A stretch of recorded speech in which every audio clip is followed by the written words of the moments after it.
Broadcasting live from the Joy 106.3 FM studios, it's the Hill Wildcats X's and O's show with host Coach Darold D Williams. Wildcats, let's flip the switch and do this.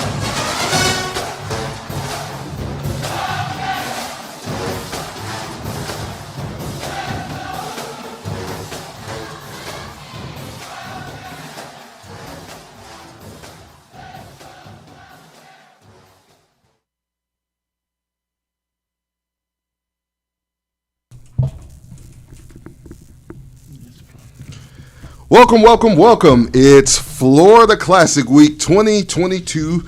You're live on the Hill Wildcats X's and O's show. I'm here with my co-host, Mr. Ralph Smith, and my other co-host, Mr. Larry Wesley. And then Jerry Bell will be here with us very shortly here on the show, and he'll be here live virtually. So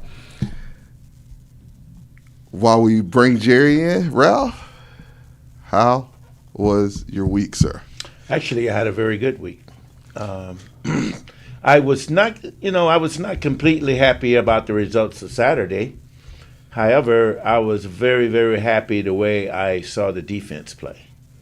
And I thought that was the first game that I've seen them play where they looked organized and had a plan of attack. So I felt pretty good about that.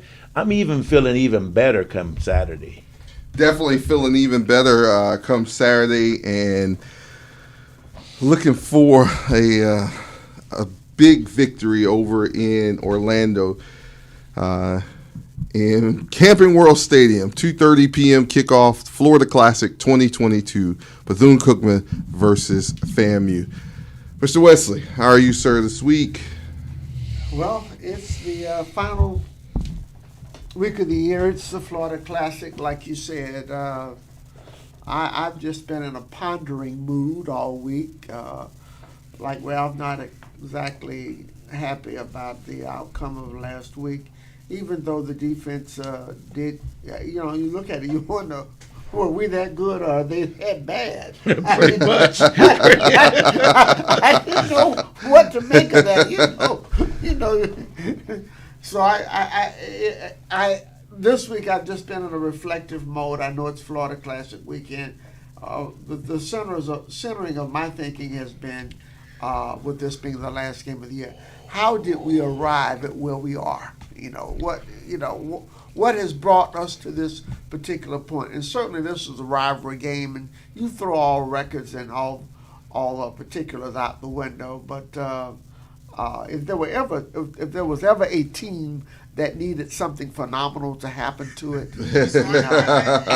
after all that we've been through, it would be the Wildcats against the Rattlers. Right, definitely so. Definitely would be the Wildcats against the Rattlers. This is, I don't want to say unfortunately, but this is, for our season, this is what we've been looking for. This could be the one that, I'm not going to say turns the season around, but it, gives you something to look forward to going into next year. Yeah. Well, you had that one pickup, as Ralph said, the defense did play better. I figured if we could hold somebody to 14, 17 points, we ought to win, literally. Right. And we had a shot to do that, but if there was one impressive thing, it was the fact that we stood up, albeit against more of a one-dimensional offense. They were going to run it. We're going to see a different animal this week, but you had to take your hat off because the defense gave an outstanding effort Saturday. They definitely gave an outstanding effort Saturday, and hopefully we will see more on this weekend from our Wildcats. Mr. Bell, how are you, sir, on this Florida Classic weekend?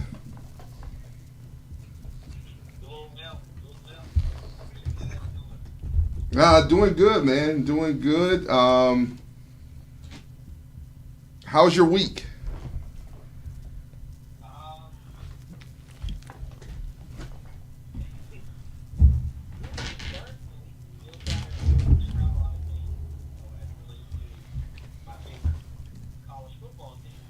Right, definitely.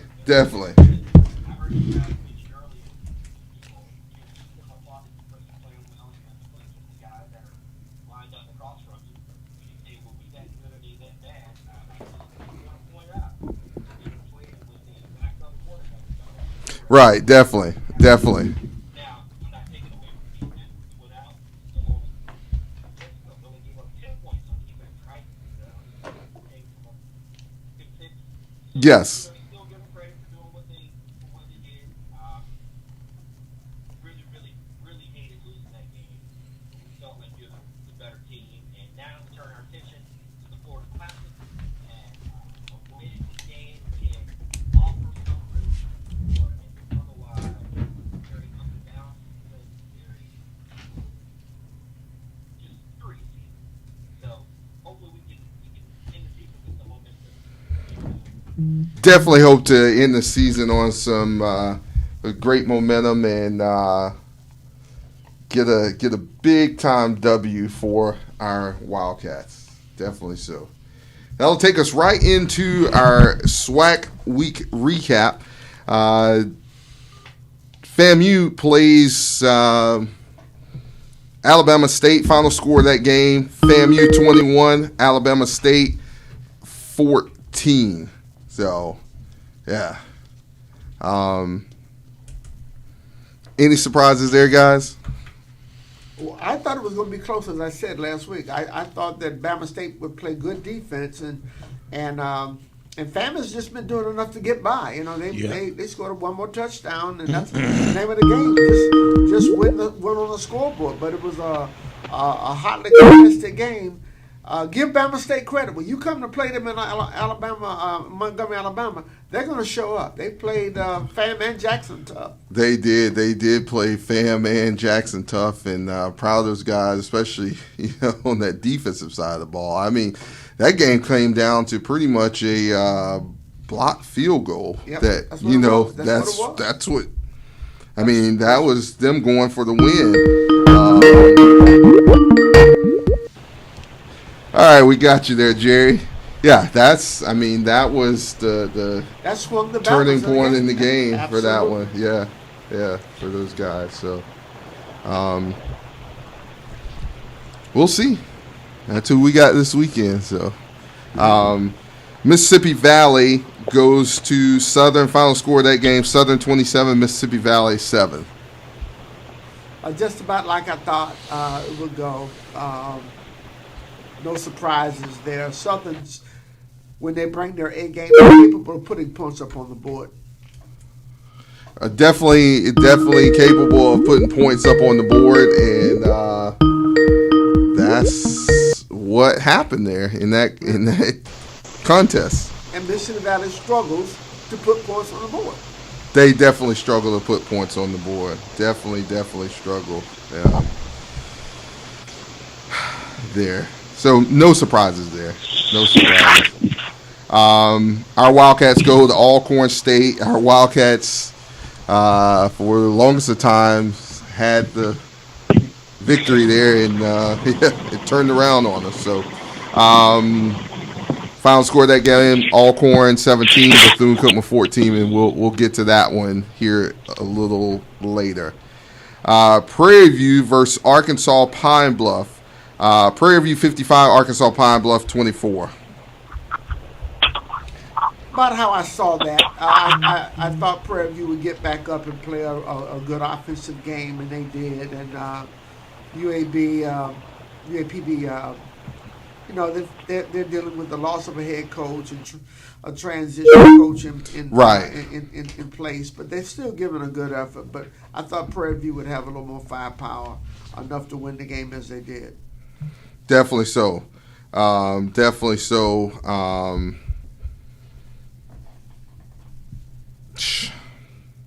least UAPB put up 24. That's a valiant fight for those guys. Alabama A&M versus Jackson State. Jackson State 27. Alabama A&M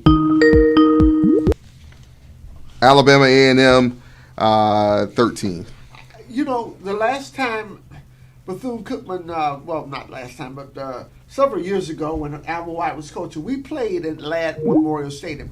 When you go out and play Bama State or Bama A&M in Mobile, let me tell you, it is a tough place to play. It's a great environment, but I mean, their fans get up. The Mobile, Alabama fans come out, show out. Right. The ball game was very close. You know, it was really Definitely. Much closer than I thought it would be. Absolutely. Definitely so. Definitely so. And then finally rounding it out, Grambling versus Texas Southern. Texas Southern 41, Grambling 7. The story of that game, Andrew Bode, rather, but he's the truth. He's the second best quarterback in the conference, and he can get it done with his legs as well as his arm. He's truly a talent. I guess next year they'll rotate onto the schedule for us, so we'll probably get a chance to see him play. That, right, yeah, right, firsthand. definitely so. That'll wrap up our SWAC week recap. That'll take us right into our Pro First Sports Management SWAC week schedule and rankings. First up, Texas Southern plays Alabama A&M. That's a 2 p.m. kickoff there in Huntsville. Next up, Prairie View A&M goes to Mississippi Valley. That's a 2 p.m. kickoff there in Itabena. And then our Wildcats face the FAMU Rattlers. Home game for the Wildcats over in Camping World Stadium. That's a 2:30 p.m. kickoff there in Orlando. Jackson State and Alcorn State. That's a 3 p.m. kickoff there in Lorman, Mississippi. I know we want to definitely talk about that game. Absolutely, a rival game. Yeah, definitely a rivalry game. Any takeaways for that game? First and foremost, I don't what Alcorn does and wanting to run the football. They're not gonna make a living against That's Jackson. Jackson State's strength. That's Jackson's wheelhouse, you know. Yeah. And I just think it's a rivalry game. In rivalry games, the emotions both ways. But let me just say this: I think Jackson State wants to make a statement, much like FAMU wants to make a statement. Jackson State is all set to head to Atlanta for the Celebration Bowl. Florida A&M is trying to host. If they get an invite, they're trying to host. Right. So they want to try to look good as well. But just being one-dimensional against Jackson and trying to run it, I don't think they have much of a chance. I don't think so either. Yeah, I don't think they do. Jerry, you there with us? Yeah, he's having a little technical difficulties, but yeah, I don't think it's going to be. Yeah. They have a big crowd. It'll be right. It'll be a phenomenal environment. The atmosphere will be electric, but once the show starts, it's over. It's all over but the singing. Yeah. You might want to eat your popcorn early because you might not need it late. Now, however, the contest in Orlando is going to be a totally different story. It'll definitely be a totally different story. Yeah, definitely so. Might not be one that want to host a first round game until you finish this game.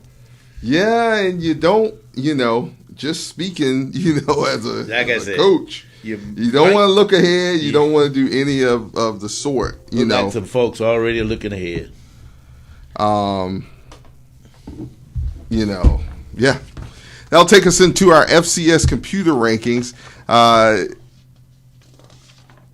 Jackson State comes in at number 7. They were previously number 5. They dropped back a little bit in the rankings. FAMU comes in at 16, previously 21. Alabama State comes in at 48. They were previously 39. Southern comes in at 52. They were previously 49. Texas Southern comes in at 57. They were previously 60. Prairie View A&M comes in at 61. They were previously 45. Alcorn State, comes in at 74. They were previously 90. Alabama A&M 87, previously 74. And Grambling State comes in at 93. They were previously 94. Mississippi Valley comes in at 116. They were previously 125. And our Wildcats come in at 118. They were previously 99. And rounding out, Arkansas Pine Bluff comes in at 124, previously 106. So there you have it for those rankings. Yeah, they're very depressing, to tell you that. They are very, very, very depressing, to say the least. To definitely say the least. Well, we we found practically everywhere in the book to lose a game. Pretty year, much. You know? Pretty much. So, we lose the games we are sure to win. We lose them. Yeah, Find a way to lose them. But I think we're going to change that around on Saturday, hopefully. Yeah, hopefully so. Hopefully so. In the SWAC rankings, Jackson State comes in 7-0. They're overall 10-0. FAMU comes in to this weekend's Florida Classic 6-1, 8-2 overall. Alabama State comes in at 4-3 in the conference, 6-4 overall. Alabama A&M comes in at 3-4, 3-7 overall. Bethune-Cookman comes in at 2-5 in the conference, 2-8 overall. Mississippi Valley rounding out the East at 1-6. They're 1-9 overall.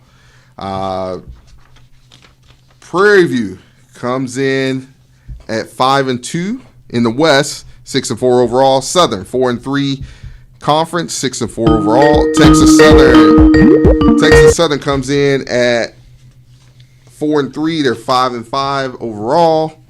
And then Alcorn State comes in at 4-3 in the conference, 5-5 overall.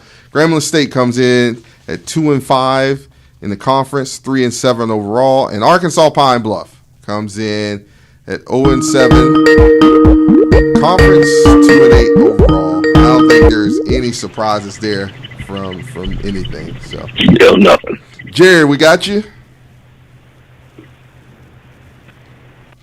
Yeah, I don't know.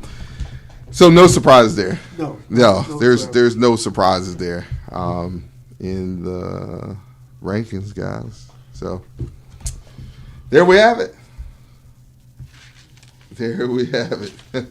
Yeah, we know one thing definitively as it relates to the Celebration Bowl. I'm getting ahead of myself. We know who the representative will be from the MEAC. We just have got it determined after the SWAC holds its East versus West championship game, who will be the victor, representing the SWAC. Definitely so. We got to see who that will be. Ralph, man, the chat is going off over here, bro. Like, you got one fan who's like, I pray we stay within 30. He's from my church. I got the same prayer going. There's another one, Ralph. Definitely a true believer. I'm with you, Ralph. So a few of us. Sometimes I come here and I say I should come on Thursday night and bring a little extra money because I'm with Daryl and Ralph, and maybe they can take this 100 I got and flip it for me. and make a little money for me because you guys are best when it comes to holding the faith. Okay, you of little faith. I'm a reality-based kind of guy. Okay. Definitely so. Definitely. Guys, that'll take us right into our Bethune-Cookman versus Alcorn game recap, and then we'll do position grades here shortly. So, you got our guys going to Alcorn this weekend. Defense, staunch play from our defense.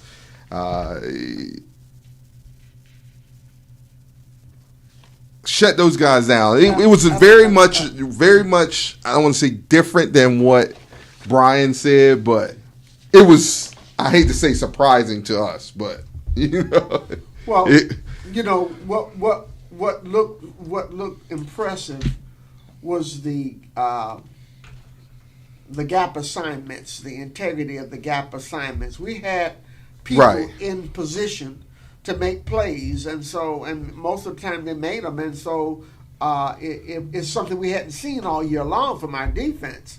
And I think that's what was extremely encouraging yet surprising to see it happen and wondering why did it take so long. But we were right there. We heard Brian last week. It sounded like we were getting ready to go a running juggernaut. I thought we were just going to watch them running up and down the field. Yeah, absolutely. He called it a three-head monster. Yes, he did. And I was sitting there waiting for this Hydra to Two of those heads didn't show up. I'll tell you. But again, hats off to the defensive coaches for the game plan. they put together, and hopefully we can put 2 in a row together. Yeah, hopefully we can definitely put Yeah. 2 in a row together.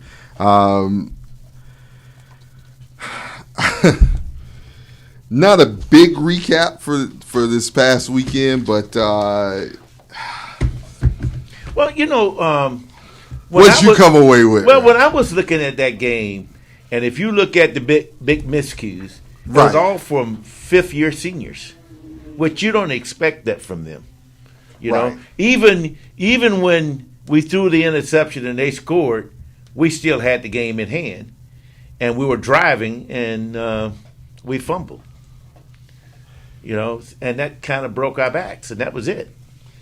Yeah, it did. It definitely broke our backs, and you know. I guess, you know, you look at things, and if you watched a lot of football, and I mean, it's still 11 on 11, and formations change, but when you get down to 4th and 1, there's just certain things that you ought to see.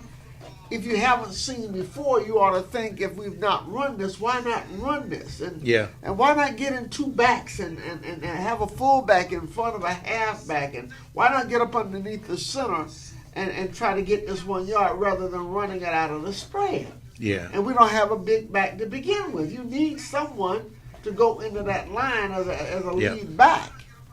And again, we've not shown that all year long. But then it goes back to what we were talking about a couple of weeks ago when you guys mentioned they need to slow it down and do the offense talk to the defense. See, in that particular instance on the interception, to me, we could have just ran the 4 downs and then punted Absolutely. because they couldn't move the ball. That's what you should have. They couldn't move the ball against us.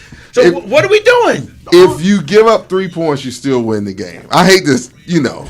Because if you remember, just 2 plays earlier, the ball was almost interception, throwing that ball out there like that. They were jumping that route. Well, we said it, you know, watch party out at Dave and Buster's here in Daytona. Like, let's not throw that anymore. Because it was. And we came right back. See, they were biting on it every time. Well, and one of the reasons they're biting on it, because from the time the quarterback gets the ball, whoever he's going to throw it to, he's looking at him. And he looks at him the whole time. Yes. He's not looking him off. Not at all. Not at all. And, you know. It just, again, if you don't, if as a human being or as a team, you don't understand your tendencies, you're forever prone to make mistakes in that respect. And that's what we've shown all year long. You just sit there waiting for something negative to happen. And man, did my phone blow up when that happened. Oh my goodness. I mean, out of all the games we played, that was one game where we needed our offense really to come through. And I thought they failed us. And all they had to do is keep it simple. Keep it simple. Keep it simple. That's Definitely keep it simple. Trayshawn Smith ends the day, 12 tackles on the day. Eddie Walls, the third, had a pair of sacks. Devontae Hampton and Judas McKinley each, you know, got their share of the quarterback as well. Young man quarterback from Florida.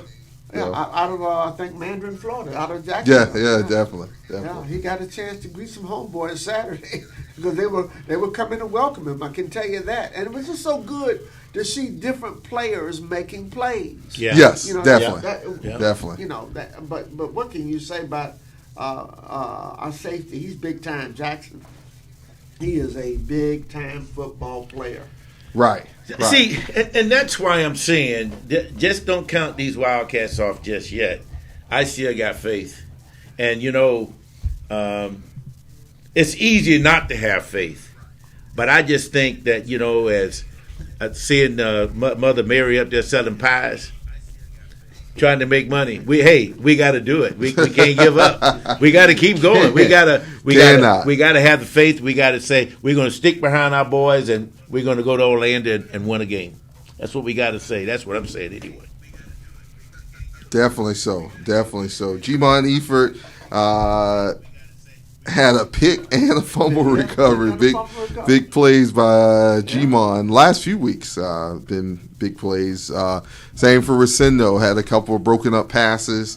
Of course, Kamari, huge shout out to him being selected for the NFLPA Collegiate Bowl, being played in January. Well, you hate to waste an effort like that. Yeah. And not get a W. Yeah. Because the kids really laid it on the line defensively. I mean, that had W written all over it. It really did. Right, definitely so. Total yards on the day, Bethune-Cookman finished with 275. Alcorn finished with 191. Passing yards, Bethune-Cookman 228. Alcorn 35. Rushing yards, Bethune-Cookman 47. Alcorn finished with 156. Still not, and the one kid, not to knock it. The one kid got most of that. Yeah, definitely. Penalty yards, Bethune-Cookman 6 for 60. Alcorn State 3 for 20. Yeah. First downs, Bethune-Cookman 13, Alcorn 13. Third downs, Bethune-Cookman 5 for 14, Alcorn 7 for 19. Fourth downs, Bethune-Cookman 1 for 3, Alcorn 2 for 2. Time possession, Bethune-Cookman 28 minutes, 41 seconds, and Alcorn 31 minutes, 19 seconds. So, all right, it's that time. It's time to go to the chalkboard and the grading book. Quarterback play. D. Why D, Ralph? Well, I think this is his 5th year. Am I correct? That is correct. And he's been a quarterback at every level, right? Nope. Yes. Can't hear you Why guys. are you looking down receivers? Hey, Jerry, you on with us? Yeah, but Why are you looking down receivers? I can't. This is my thing. Don't call it. I mean, In Pop Warner, don't call it. They teach every aspiring quarterback to possess the football, treat it like gold. And for Jalen, this is not piling on him, but for him to have been in the quarterback position for as long as he has in so many places, he relapses back to the same old mistakes every single time. That's not acceptable. Not acceptable. You can't do that in a situation in that manner. So let me ask you a question. If your point guard, every time he came down the floor, he committed a turnover, what kind of team would you have? You expect your quarterback to be the coach on the field. It's an extension. Exactly. Just like you expect your point guard to be that. Your quarterback can't give the ball up. That's not what he does. And that's been his MO from day one. That's Not just with us. He can't give the ball up. Everywhere he's been at the collegiate level, he's turned it over. So, Daryl, D. All I will say is you cannot fault him for throwing the ball. I mean, well, I'm not faulting him for throwing the ball. I'm faulting him for throwing it to the guy with a different color uniform. You're faulting him for decision making. Yeah. but sometimes you got to make a decision for him, and you never put him in that situation. That's a different argument. We haven't graded the coaches yet. I'm just being fair to him to say, no, you shouldn't have thrown it, but at the same time, like, how many games have we played? Don't call it, man. I don't care. That's what I'm talking about when I meant slow the game down a little bit. Look at your play sheet and say, oh, that might be a good play, but we can't run that right now because of the tendencies of our quarterback. You gotta think for him because he's not going to be able to make that decision. I think Larry's agreeing with me. I no doubt about it. And what's your grade there, Coach?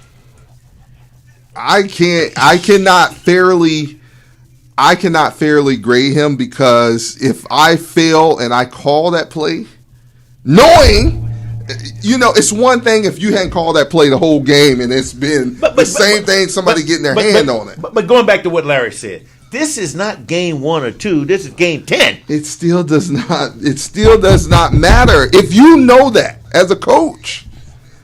All right.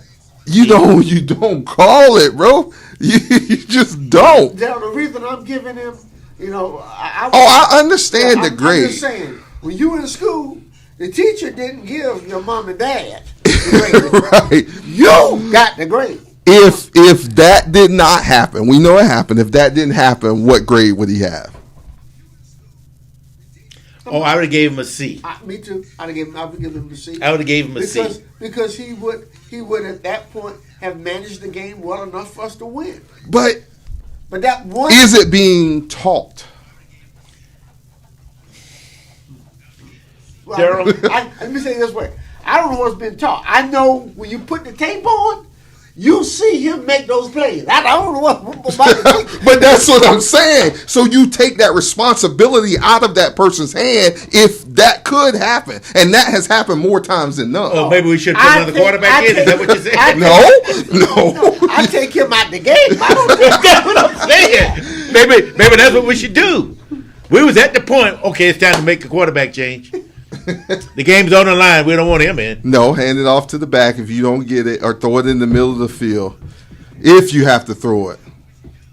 All right. I have never liked No. teams that run that quick lateral stuff. Not me. I never liked it. Even Maybe in the middle of the field, but not on the not the flat. And see, we use that as an extension of our run game.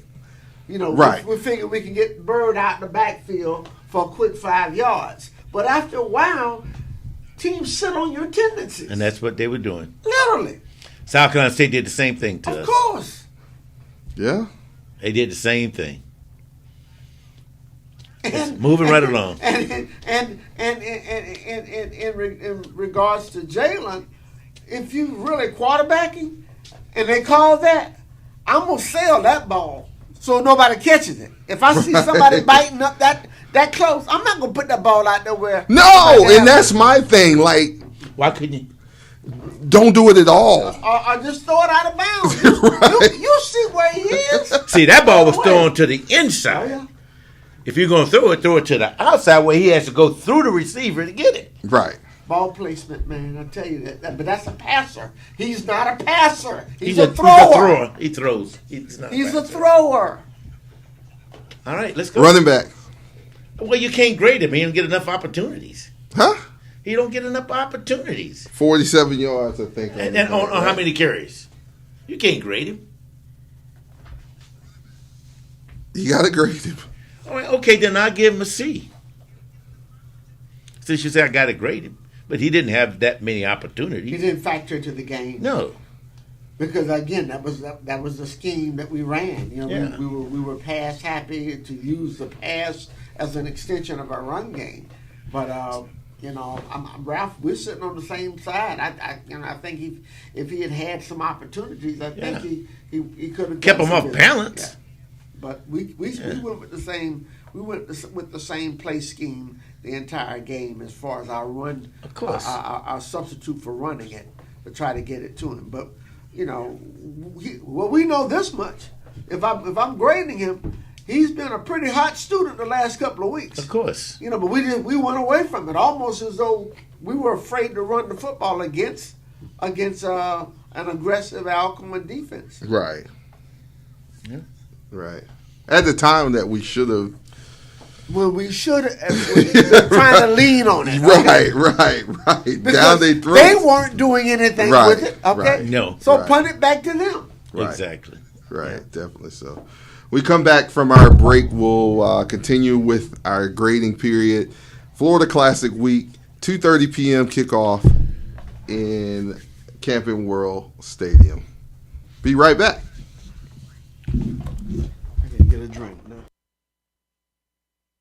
WAIGLP, Daytona Beach, Joy, 106.3. Styles 101 Beauty Salon and Barbershop, located at 955 Orange Avenue in Daytona Beach, is a salon for all your hair care needs. Styles 101 specializes in hair extensions, shortcuts, the natural look, hair coloring, locks, lock extensions and repair, and braids. They also offer nail, eyebrow, and eyelash services. Styles 101 is the local shop for Bethune-Cookman University, Embry-Riddle, and Daytona State College. For more information or to schedule an appointment, 386-872-6413. That's 386 416-872-6413. Styles 101 Beauty Salon and Barbershop.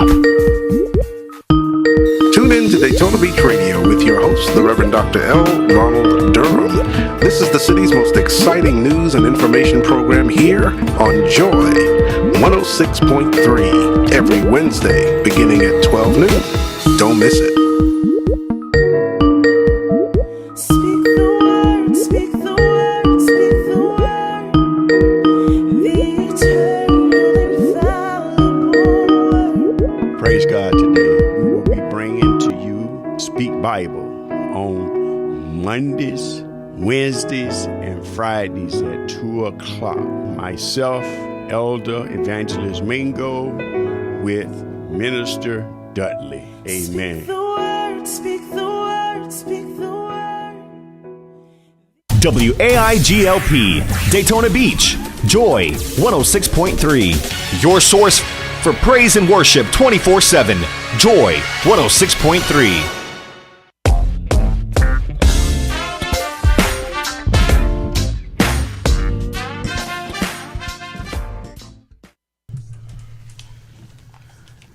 We're back here live on the HellWildcats.com X's and O's show, Florida Classic Week.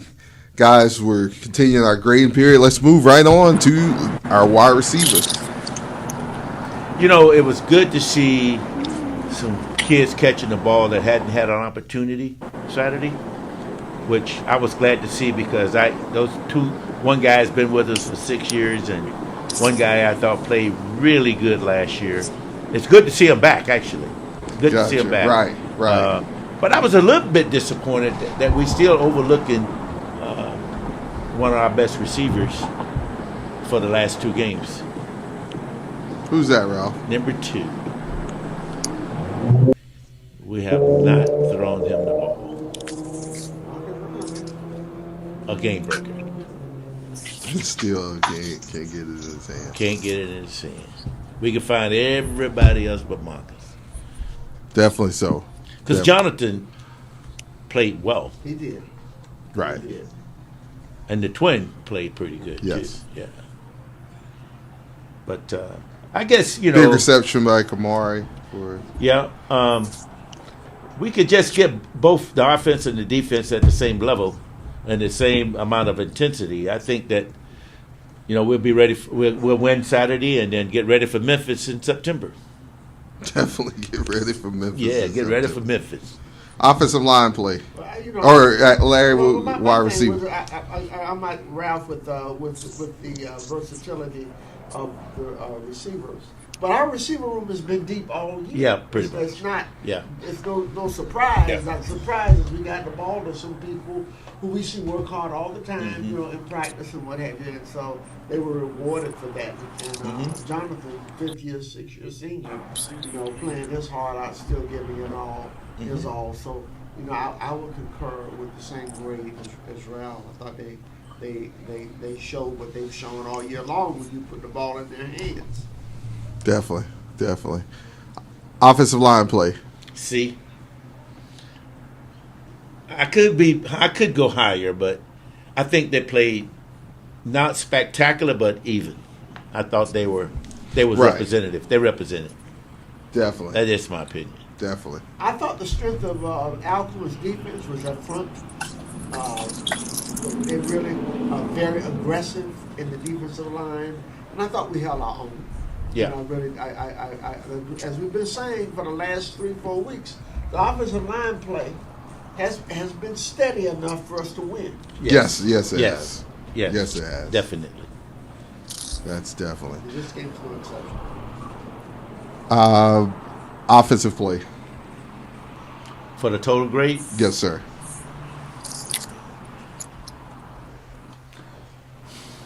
D plus. I said D plus, not B. D plus. I just didn't want you to get that accents wrong. No, I heard you clearly. You said it well enough for the people back in the back. So the dead people could have heard me. Definitely. All right, Larry, offensive play. I had said C minus, but splitting hairs right there. I think, my anger is more with the play calling Yes. than it is, Yes. Yes. the offense. Right. Yes. But that, that's what it is. C plus, Yeah. C minus, D plus, pretty much the same thing. All right, let's move on to the defensive side, defensive line. I'm giving them boys a B plus. I thought it was B I plus. thought it was their marquee game. Yes, for they them. did. They played well. They really played well. And don't get it wrong, Alcorn tried to impose their will, but we stood the test, which was very, very encouraging. Definitely very, very encouraging to stand up. Linebacker. Well, you almost got to give them a B too, because that's, for me, that's probably the best game I've seen them play. The linebacker.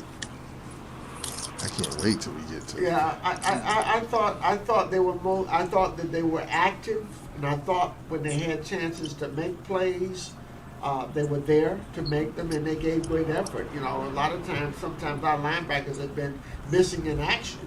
Right, right. They flashed this week, and we saw them. Maybe it was the plays that Alcorn was running, and we didn't have to chase anybody down. But certainly G-Mon and Rosendo played really, really well. Definitely. All right. Cornerback play.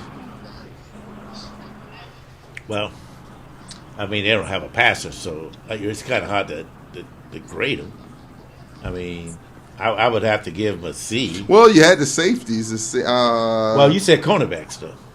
Well, defensive backfield. Oh, okay. Yeah. All right. Along with the safeties, I would give them a B, because I think the safeties did an excellent job. Trayshawn Smith had Yeah. 12 tackles on the day, which So- is that a good thing or bad thing? Well, I mean, yeah, but listen, he's one of your better players. He's Right. coming downhill. Yes. So, I mean, I know he's a safety, but he was very, very physical, very, very active. As I said before, our cornerbacks pretty much hold up well. We Yeah. can say they didn't have a passing attack. but Right. We were in place to make plays Right. on ball. Right. Definitely. Right. So Definitely. I definitely would give them a B. No question about it. And Saturday they're gonna have to earn that B.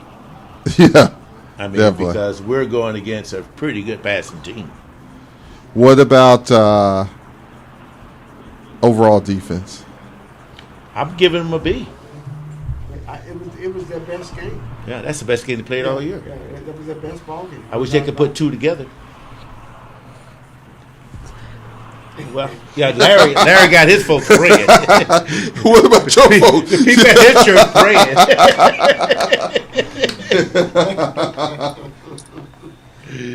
No doubt about that. Special teams.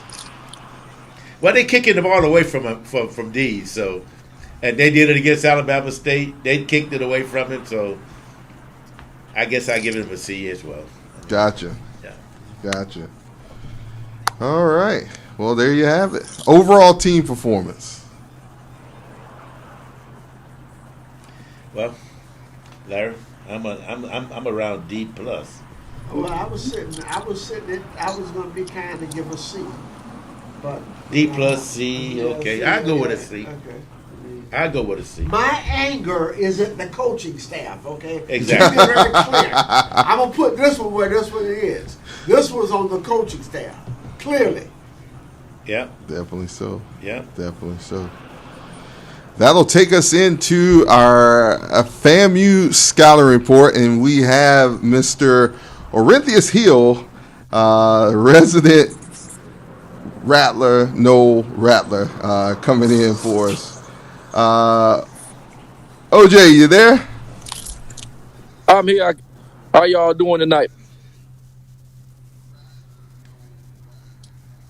Can you all hear me?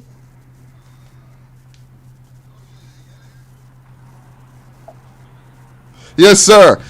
Tell us what to expect out of the Rattlers come Saturday at 2 p.m. I know you guys are trying to host the first round of the playoffs, but first you got to go through the good guys and the Wildcats. Tell us a little bit about the Rattlers.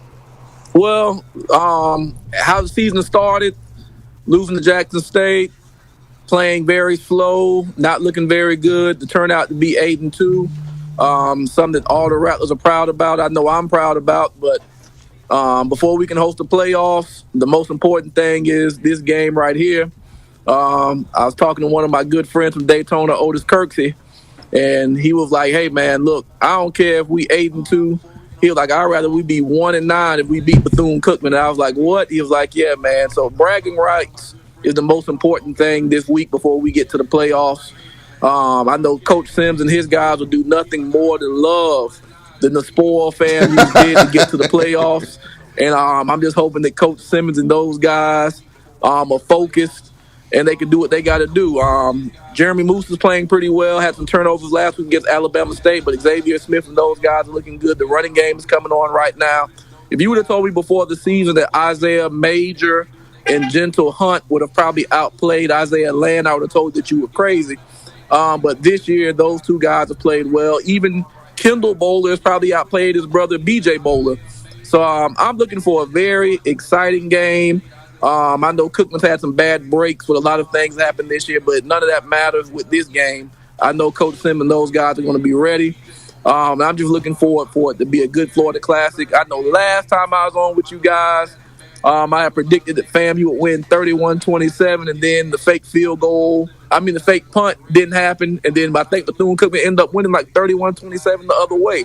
So hopefully this year, the Rattlers make me look a little bit better, and have me feeling a little bit better with Rattler pride as well. So I'm just hoping this is a good game.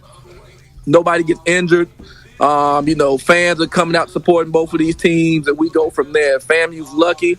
It looks like we might get into the playoff and host the first round.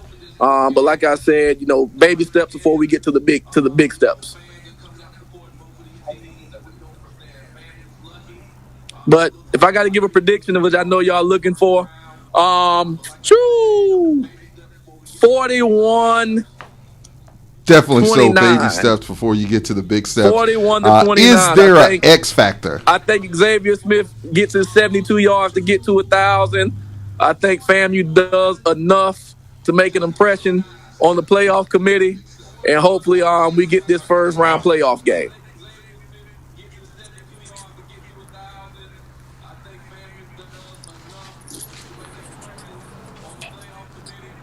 So that's my recap. 41-29. 41-29. We'll see about that. Hopefully, it doesn't go for the good guys in the maroon and gold. For if you got some friends in Vegas, put your some money on perspective.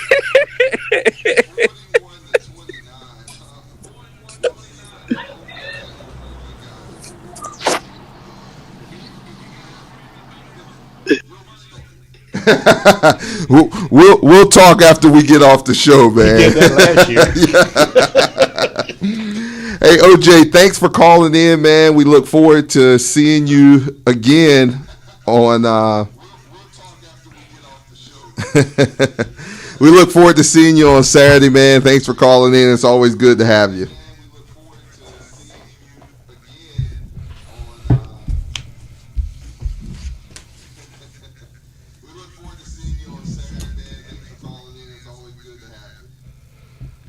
All right, so there we have it. Points per game. FAMU scores 24 points per game. Their opponents score 22.60, so not a big span there. On the season, FAMU has scored a total of 240 points, and their opponent has scored 226. As far as first downs, FAMU 213 versus their opponent 186. Yards gained. FAMU 1,262. Opponent 1,591. You guys got anything to expound on that? Any of those numbers stand out for you? It's a rivalry game, and I've always been a student of the game and looking at rivalries. A lot of times those statistics go out the window, and it's about who wants it the most, who's dialed in and focused, who's going to create make plays and create turnovers, etc. This is going to come down to. And I don't think this will be an exception. I know that FAMU is well coached. If I'm grading coaching staffs, I'm definitely giving them the angle from that perspective. Right. They proved last week when adversity is around them, they battle. We've been just the opposite. When adversity finds us, we typically find it very difficult to come back from that. But again, it is a rivalry type of football game. I've seen enough of these games through the years, man. Been on both sides of it. Right. And those stats mean literally nothing. They really don't mean a whole lot. What do stats do, Ralph? Make a fool out of you. Lie. Huh? They lie. Hey, the Rattlers need to know when they come to Orlando, regardless of what our record is, they're going to be in a fight. And we aren't going to let them out of there until we just completely take all their confidence away from them. Passing yards for FAMU, they've completed 216 out of 388 attempts. Their opponent has completed 174 out of 317 attempts for 2,588 yards passing. For FAMU, their opponent's 1918 for passing offense. So, penalties. FAMU averages 73 yards in penalties per game. Their opponent's 56.50. So, on that, stat-wise, if we were to kind of hone in on stats, we're probably going to be about even on that one. Well, yeah, they're both ball clubs who get the flags. Right, yeah, they do. That's pretty much the case. That is definitely the case. One team can be bad, the other one may be just overzealous, in that regard, in that play. But I think that the referees will try to keep it under control, so it could be a flag-filled football game. It could very well be that way. It could be. I hope not. Time of possession, FAMU, 30 minutes, 37 seconds. Opponents, 28 minutes, 52 seconds. So, don't get it twisted. FAMU is going to try to run this football. They're going to try to run the football to set up the pass. Yes. That's Willie Simmons' style. Right. Play action. Got a lot of eye candy, a lot of motion. Got a set of big backs back there. They know Bethune-Cookman's small.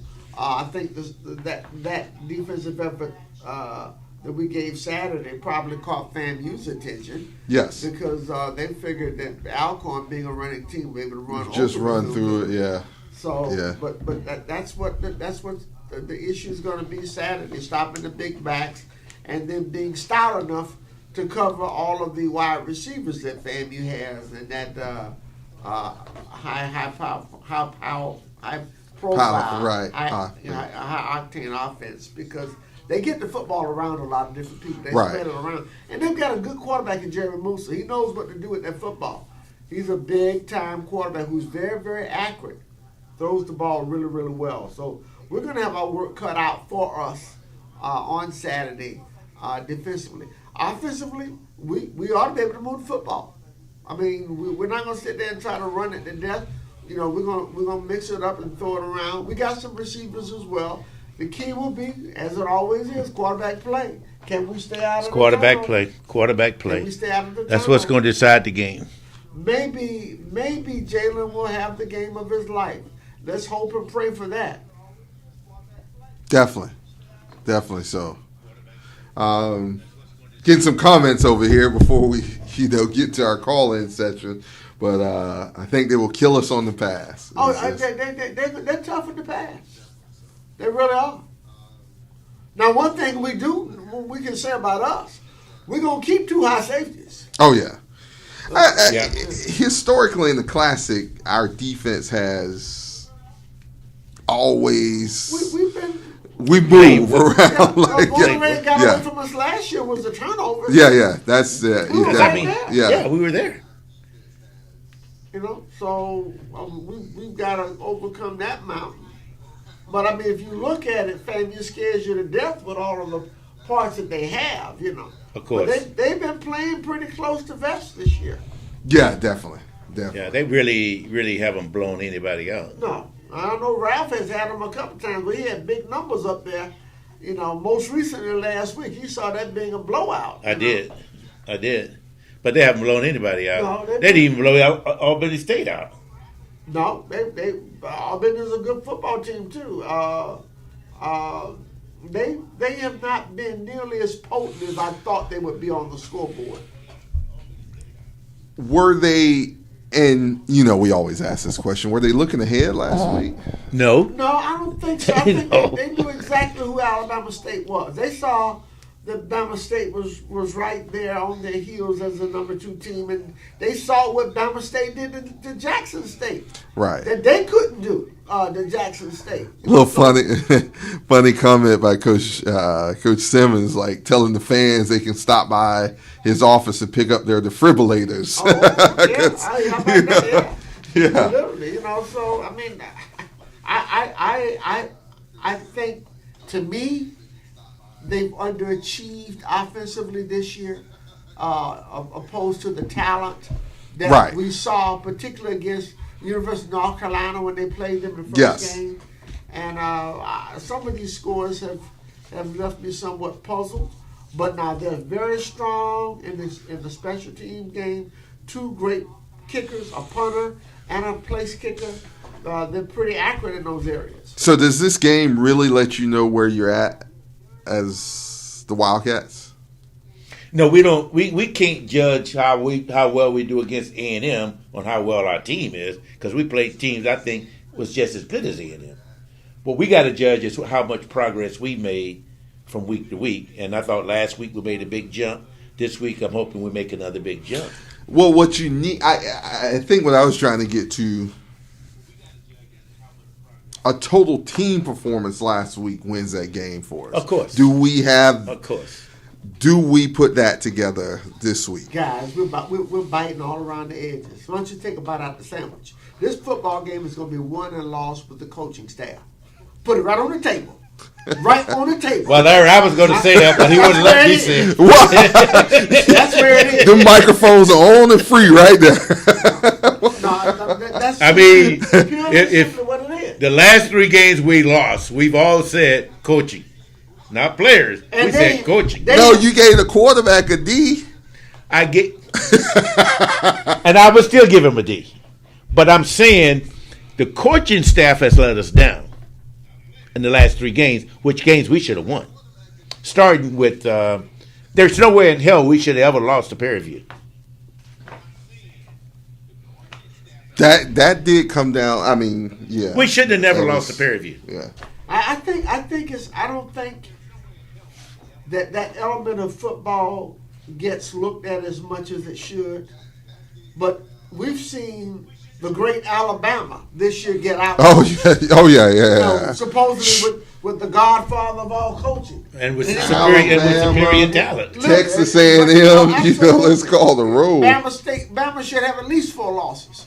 And so when I look at the job that Willie and his staff does, I have to give them a grade much higher than our staff. I'm being honest, guys.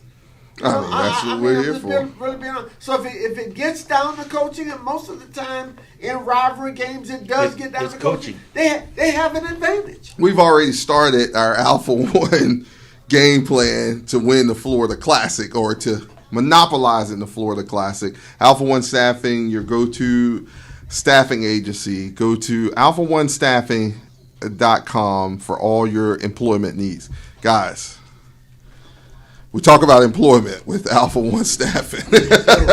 Interesting Are you telling us we need a job? Well, I mean, and I say that. Are our coaches going to do their job? Well, we certainly hope so. I mean, how long have you been hoping so? Since spring. And what have you gotten? I can say I'm somewhat disappointed, but some of the issues that we saw in the spring played out during the season. We all agreed what our issues were going to be, and it all played out the way we said it was going to play out. And it was coaching. We talked about coaching in the spring. We said coaching is going to be our shortcoming. The same thing what happened last year. And I hate to go back. Well, see, last year, though, I would say it was a little both. It was because we lost that whole team from 2019.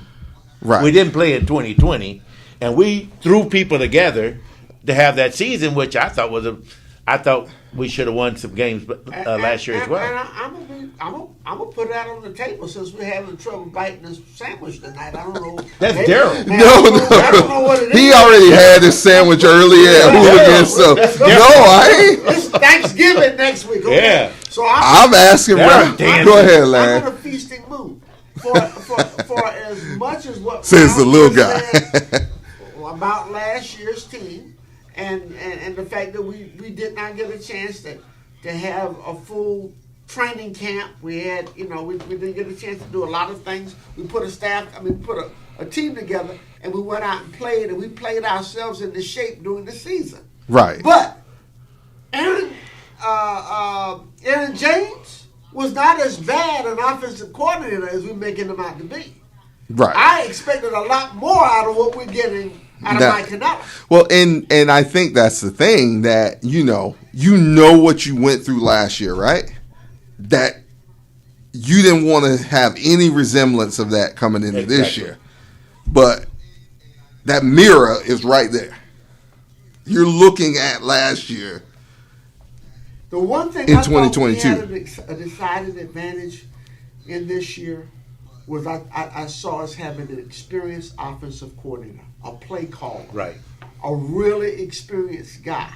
And what I mean by that is when we got in situations or when we get in situations in game, I didn't have to worry about a questionable call. Right. I Right. had somebody seasoned enough to know don't call that play right there. Right. Based on the guy you got quarterbacking. And that's what I was saying earlier. That's the point that I was like, and that has happened take that out of. Yeah. We've been known to take you script things out of the hand. Right. You typically find out what plays your quarterback runs best, and that's what Brady and all the great ones. And Ralph and I had that conversation earlier at dinner that, you look at the play sheet and there's all kind of situations for everything that you could face. Oh, yeah. And I expect a seasoned coordinator to keep us out of those. Right. Okay? Right.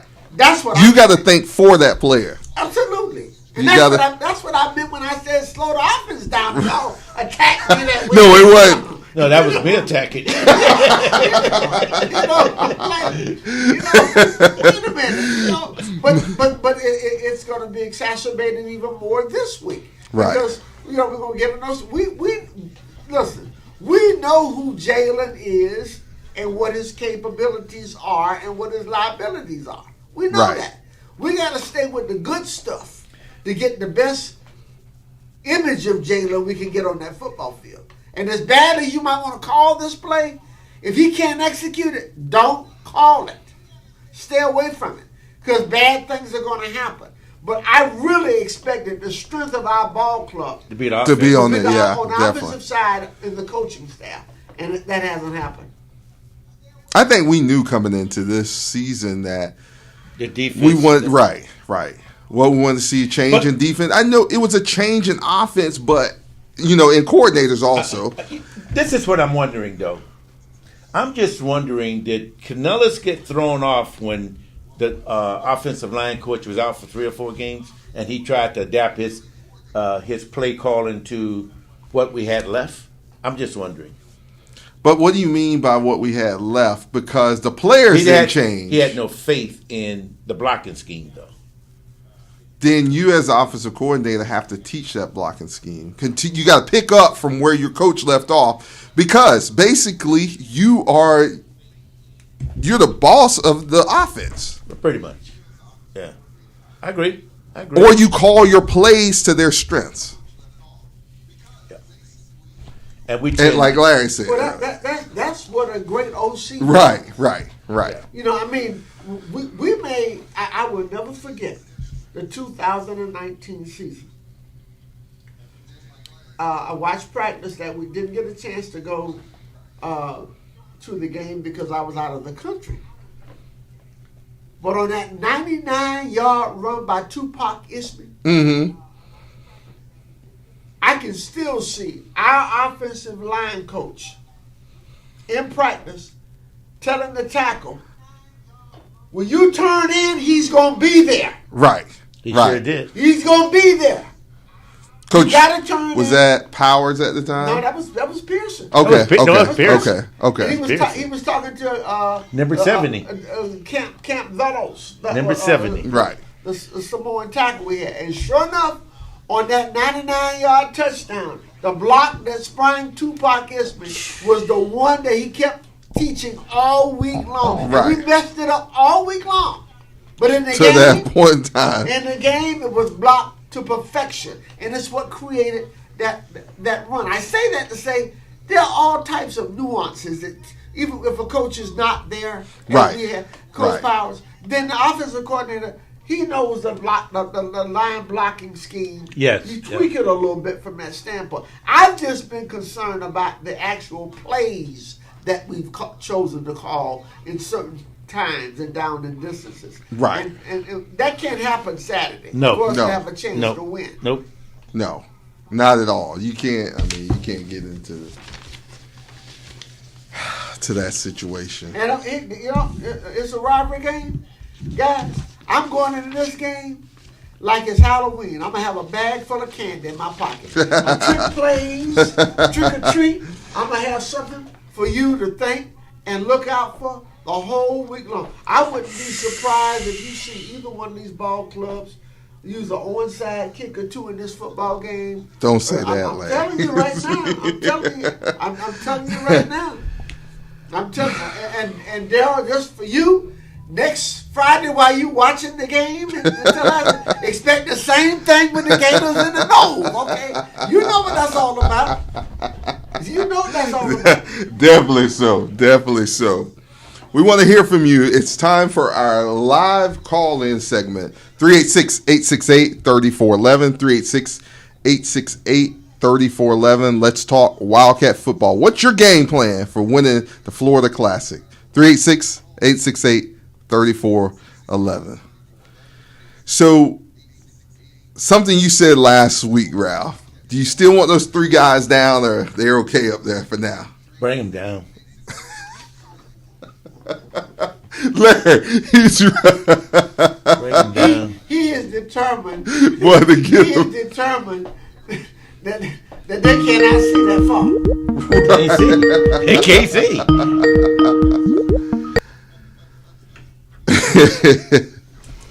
Caller, you're on the Hill Wildcats X's and O's show. Welcome.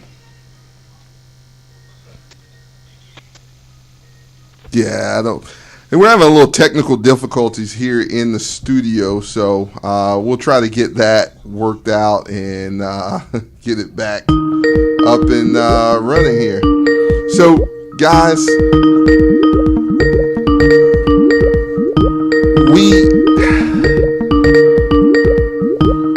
Ralph, you want to bring the guys downstairs. What do you want to see on the offensive side?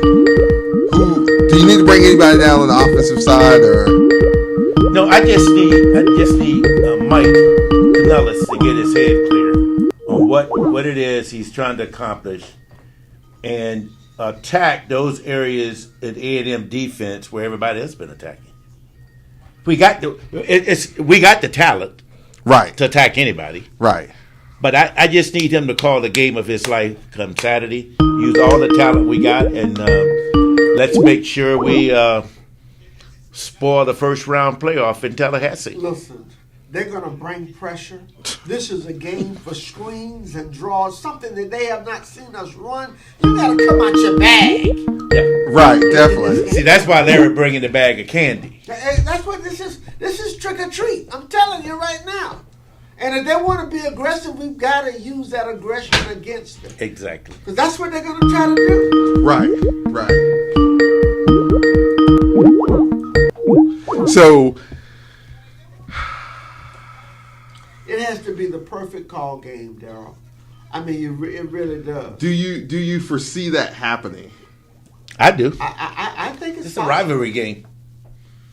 But does your coordinator know that Well, I'm it's saying that game? If you just break your tendencies a little bit, because our tendencies have been to do the same thing over and over. If we break Right. those a little bit this week, that in and of itself is going to be something that FAMU has not seen.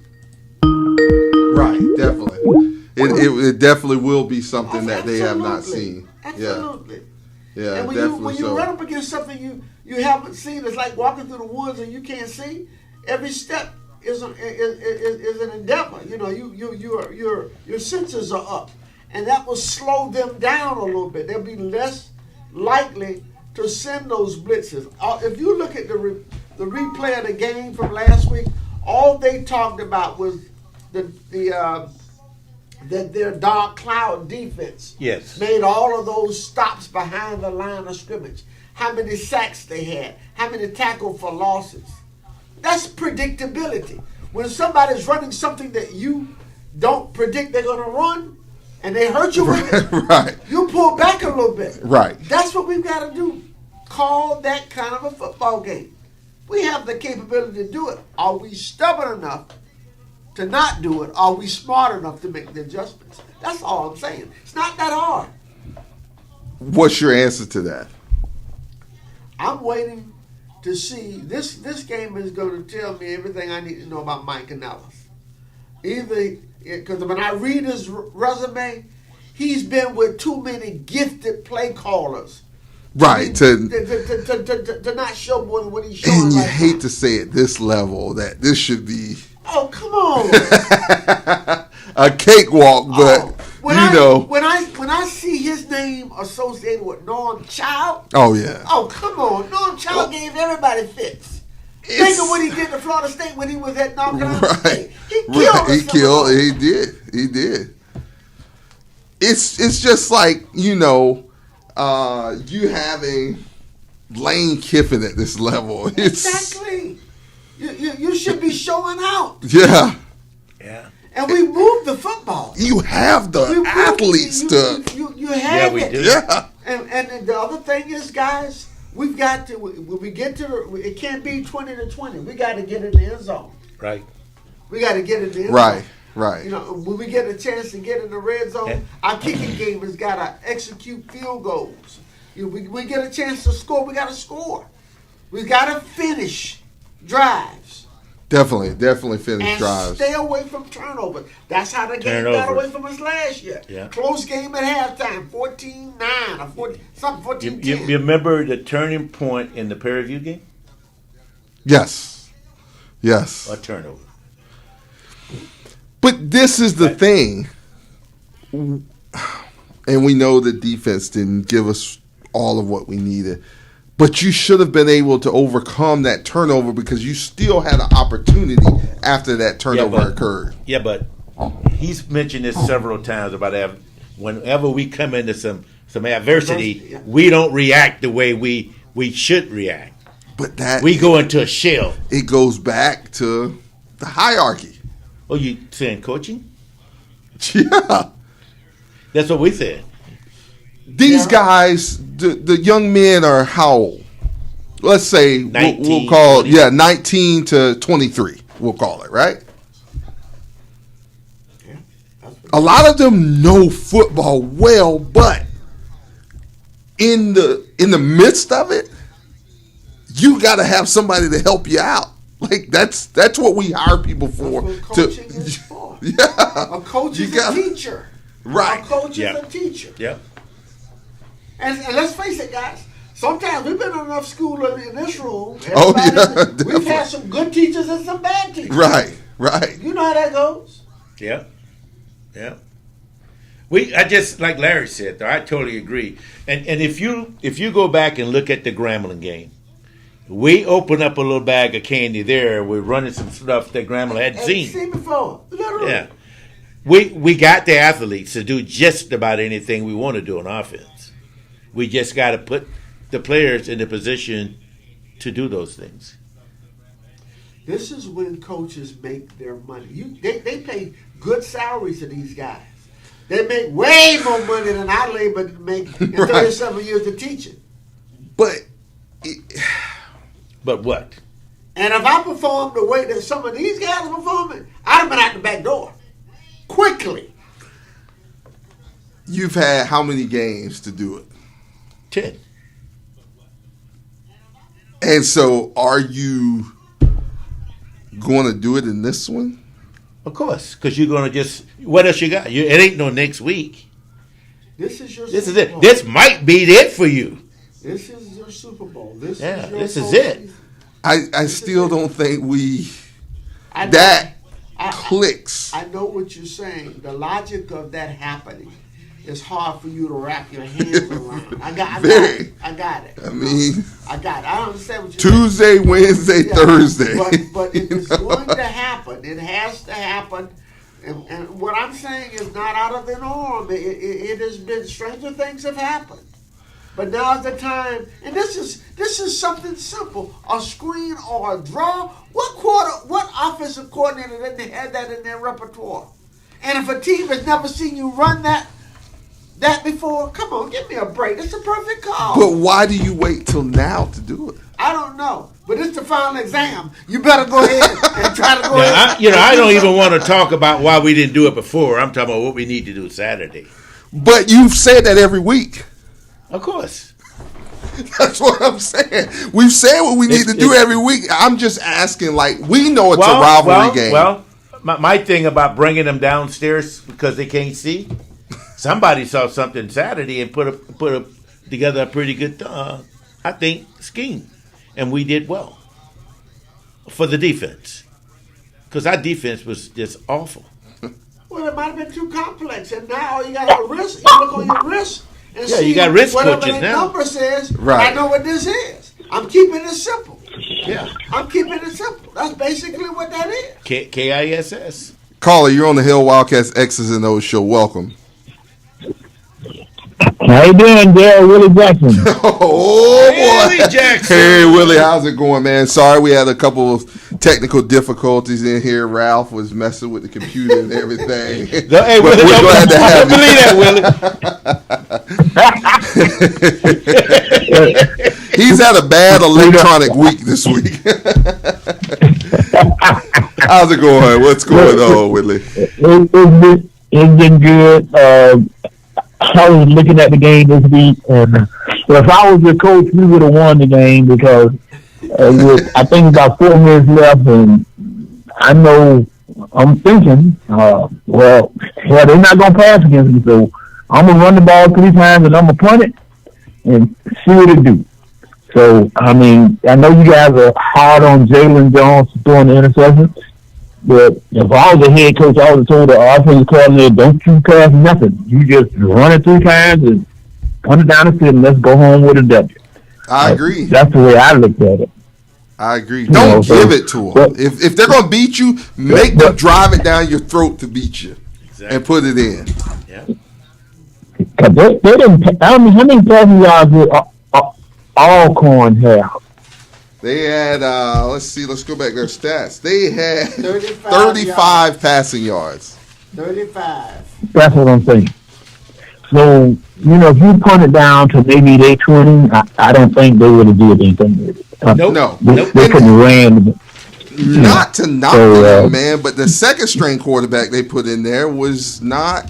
He was even worse. Yeah. He was worse than the first string. Yeah. So. But that's what I'm saying. But I think we'll finish this season like we did last year, 2-9. But we could. But my teammates, and I hope y'all don't get on me by that. Most of my teammates are saying, "Well, fire the coach on Friday, we might have a chance on Saturday." I mean, that's what they're telling me. I'm going, it's rough. Boy, we thought it was rough here in the studio. I say, y'all can't be saying that. Don't talk loud and say that because people might hear you. I'm wishing the Wildcats, but not act on it here. But I remember in 1992, we was 1-9. And we beat Florida A&M in Tampa when Sylvester Collins first year. You remember that, Larry? Absolutely. Yeah, when Collins came in and J.D. Hall was our quarterback. And Kelvin Daniels was the he let running back. J.D. Hall play. Yes, sir. Definitely. And we went to the tight end all day long, and they could not stop him. Remember Yep.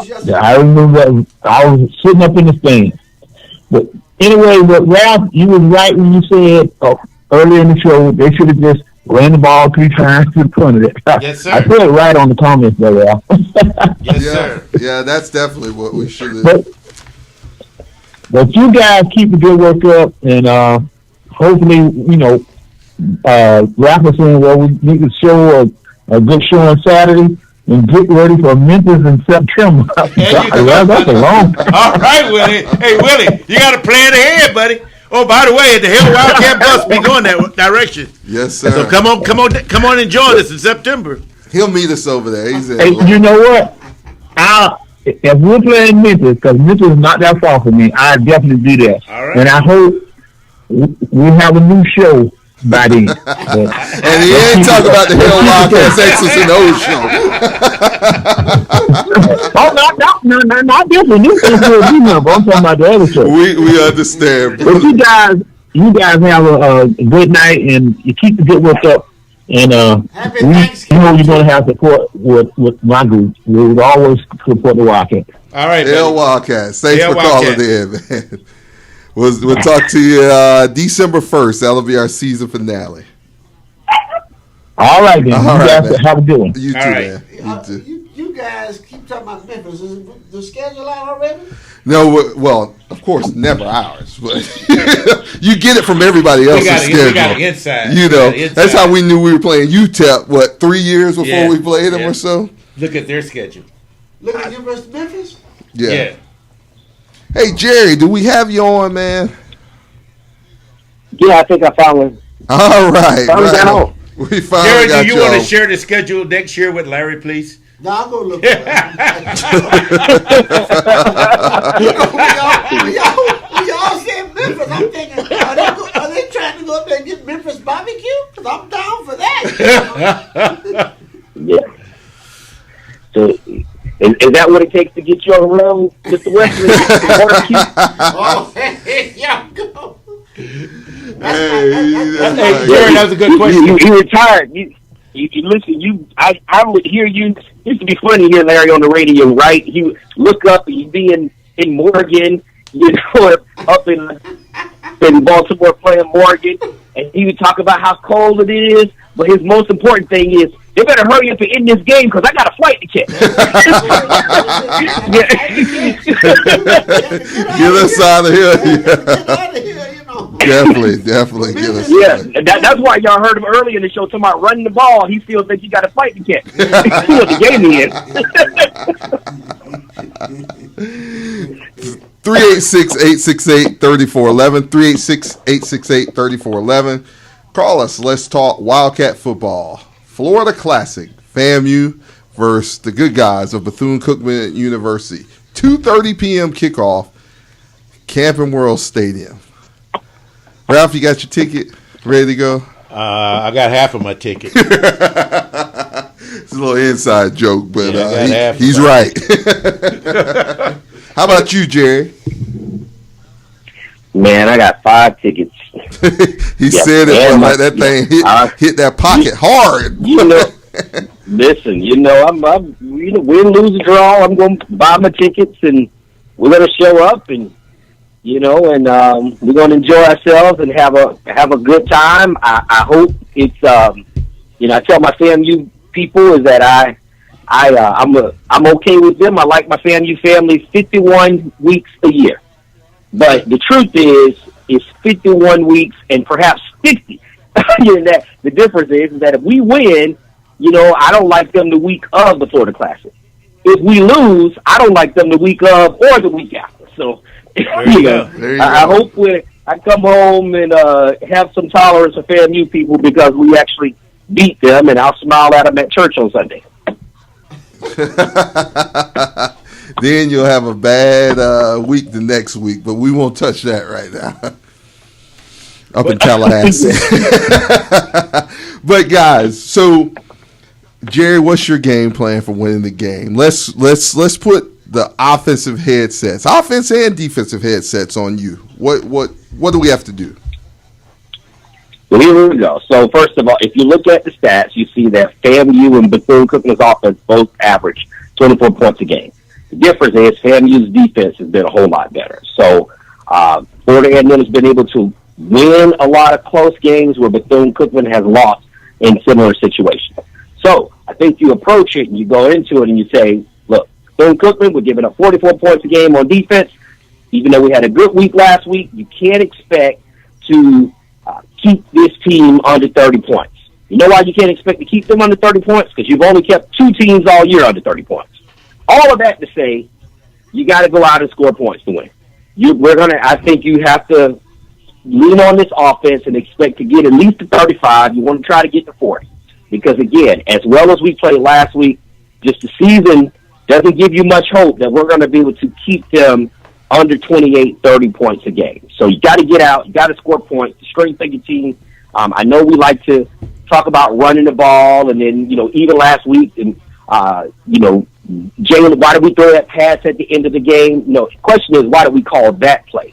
The reason we threw that pass is because we only had, 30-something yards rushing on the day? Right. We had a hard time running the ball last week, a very hard time running the ball, and we're playing against another good defensive front. And so I don't think we can just go out and control the game running the ball. I think we got to try to get to 35 points. You got your receivers that's the strength of this team. You have, 1 and 2 and 7 and, a bunch of guys who can 11 and 13. You got a bunch of guys who can play. So you got to be able to get them the ball in space, let them do their thing, and then try to make things difficult. One of the good things we have going for ourselves on defense is FAMU doesn't run the ball well. They're at the very bottom of the conference. They don't run the ball well. So they have to put the ball in the air. So it's just going to be a track meet. It's going to be a good old-fashioned track meet, and I think the first team to 35 win. Definitely so. First team to 35 wins. I don't know. I think it's for us to win, it's going to take 40.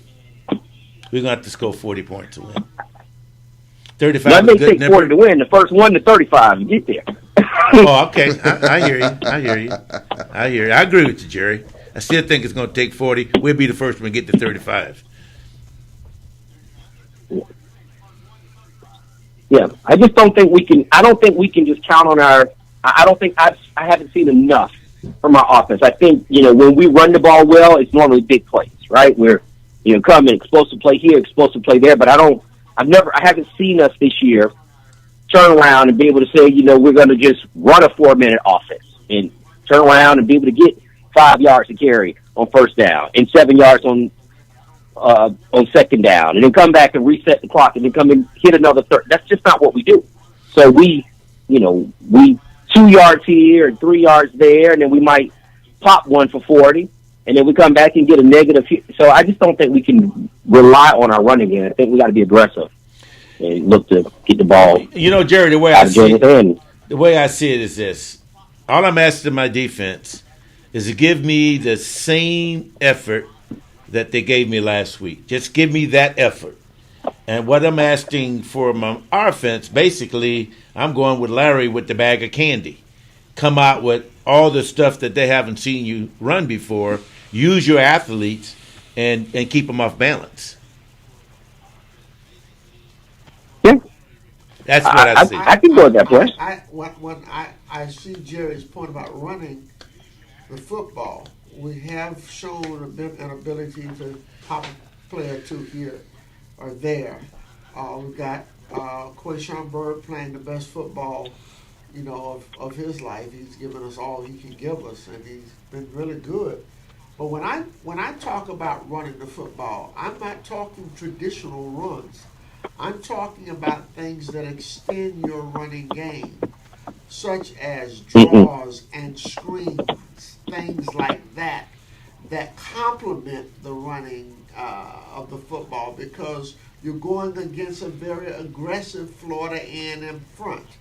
They're going to bring pressure. That's in their nature for for their defensive scheme. So if we can get yardage, it still counts as that draw play is a running play.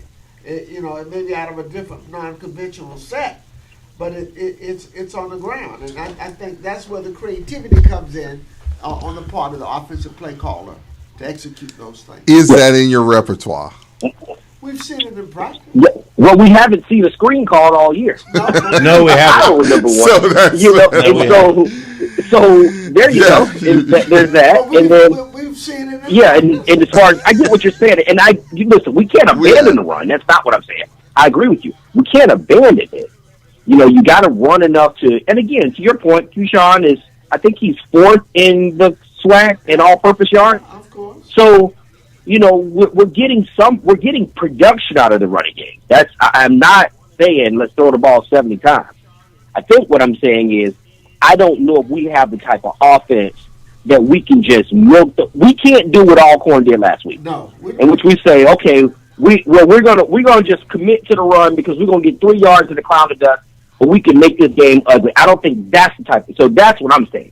But yeah, we need to be productive in the running game, whatever that looks like. Screen, whether it's a pass that we're just using as an extension of the run, or something different. So I'm with you. We got to be balanced. We got to run enough to keep them honest. But I think if we just thinking that we're gonna go out here and hand the ball off 40 times to win, I don't know if we're built like that. No, we're not built like that. But I'll give you another example of what I'm talking about.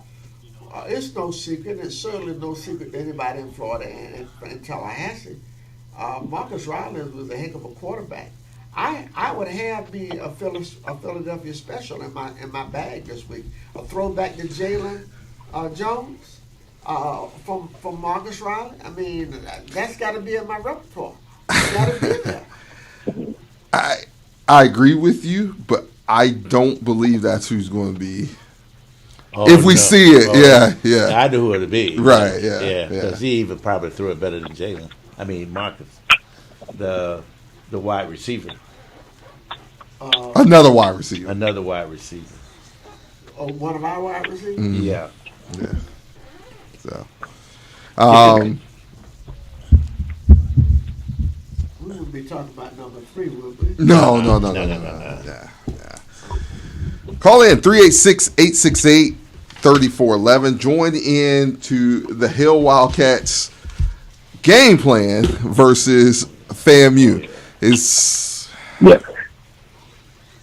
What you got, Jerry?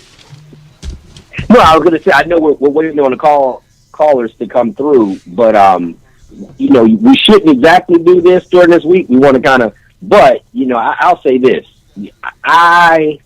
I want Bethune-Cookman to win, but I got to give credit to where credit is due. I enjoy watching Xavier Smith play. That's a football player.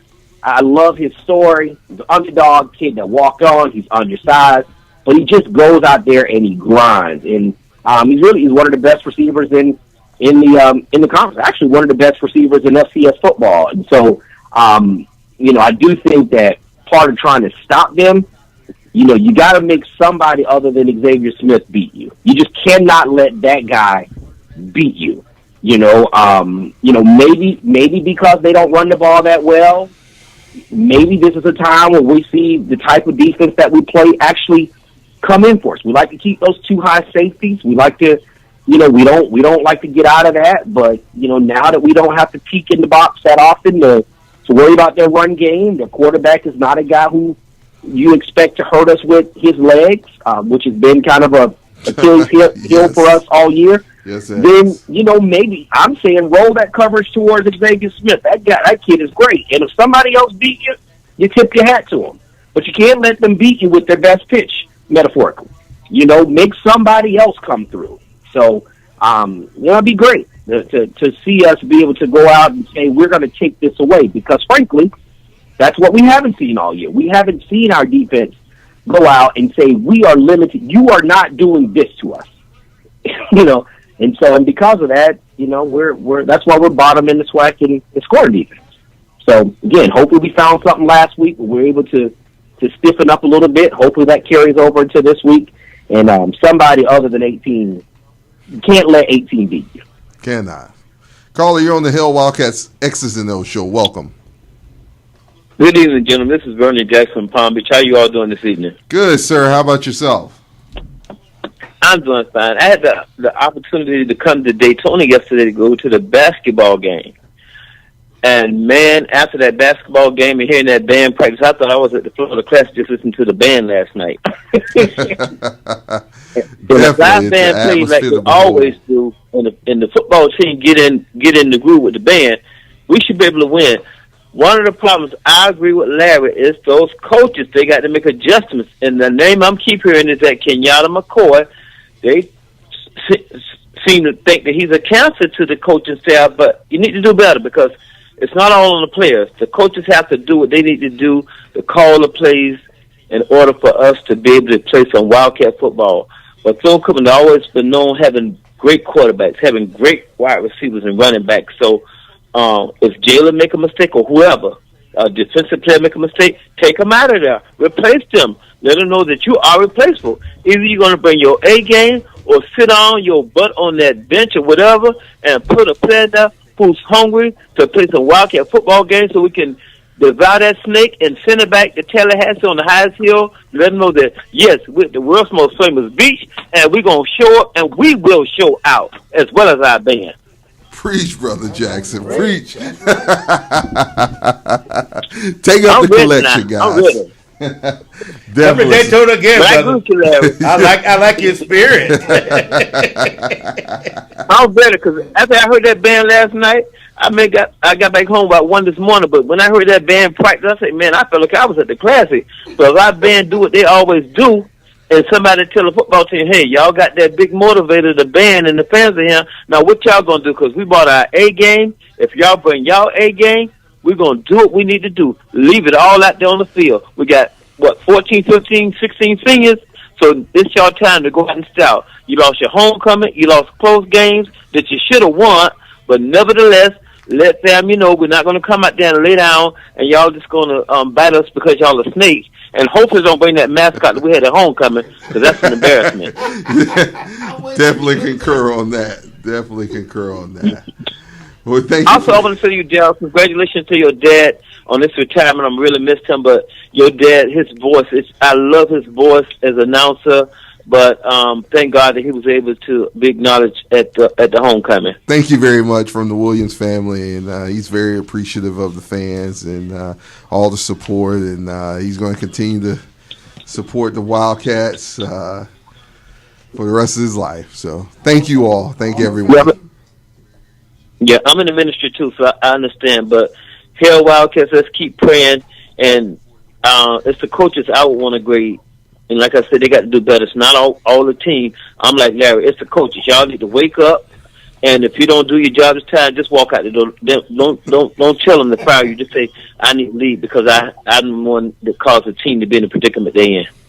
Amen. There you have it. Spoken from a true fan. All right. All right. Hill Wildcats. Hill Wildcats, and we'll see you on Saturday.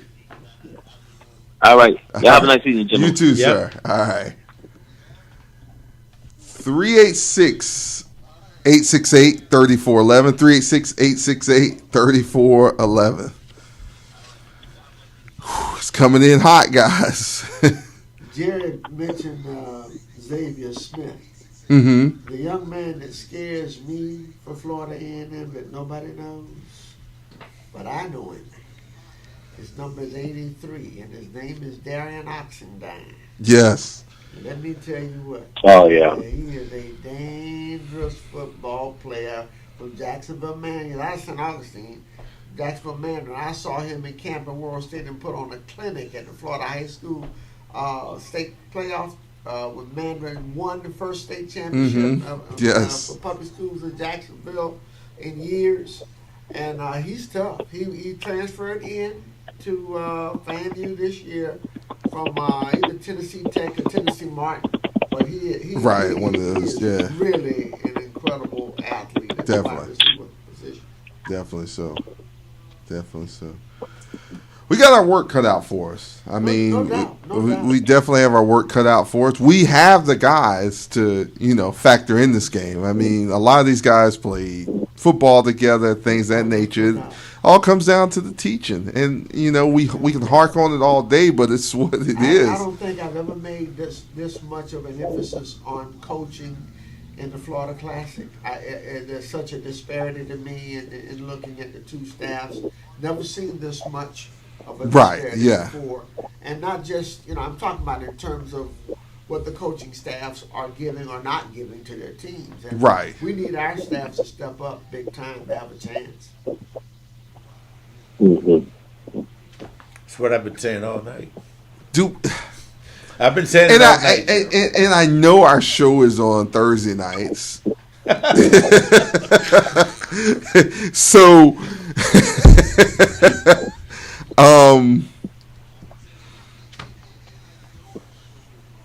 are we asking for something that we're just not going to get? Well, again, guys, some of the things that we're asking for, like the screens and draws, I know we haven't seen them, but we've seen them in practice. We know they practice these things. It's in the playbook. We just haven't come. It's not like it's foreign for anybody to see it, but we've seen it. Now, can we get that incorporated? I don't know. I've not been happy with a lot of the designs of both the offense or the defense. We know about repetitions, Yeah. right? Right. I don't have a whole lot of.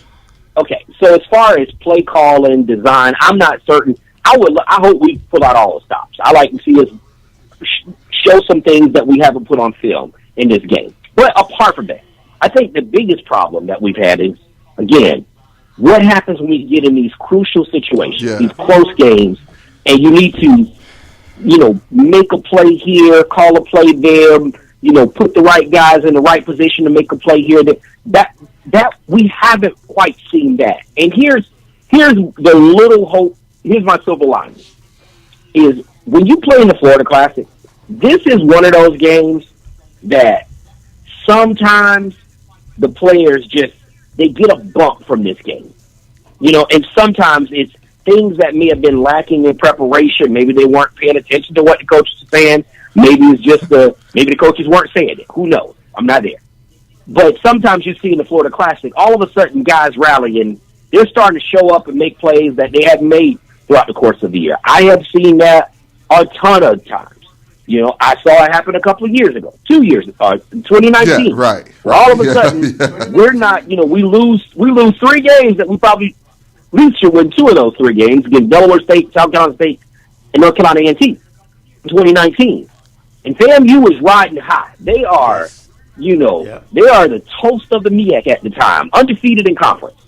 We show up at that game, and now all of a sudden, plays that we haven't made, plays that we've just left on the field, these guys are locked in, they're focused, they are either translating what the coaches are saying into action, or the coaches are saying something different. Again, I don't know which one. But what we see is things that we haven't seen all year from a intensity standpoint, from a focus standpoint, from a perseverance standpoint, and I am hoping that whatever that bump is, that we get it this Saturday.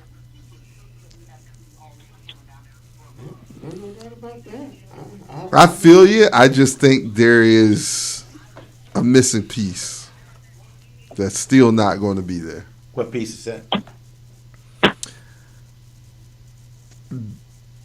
The players can want it all they want. I think that, number one, and this is not to knock the offensive coordinator. He's never been in this situation. He's never been in this game. Does this game factor into him? Yeah, but he's been in bigger games than this. Bro, Games than this. but we've still look at what we've done all season, and we can't, the players can only do what's called. So you saying you don't have faith that this offensive coordinator will call a timeout from the booth when he see a quarterback setting up 5 yards inside of your receiver and still try to throw a hitch route?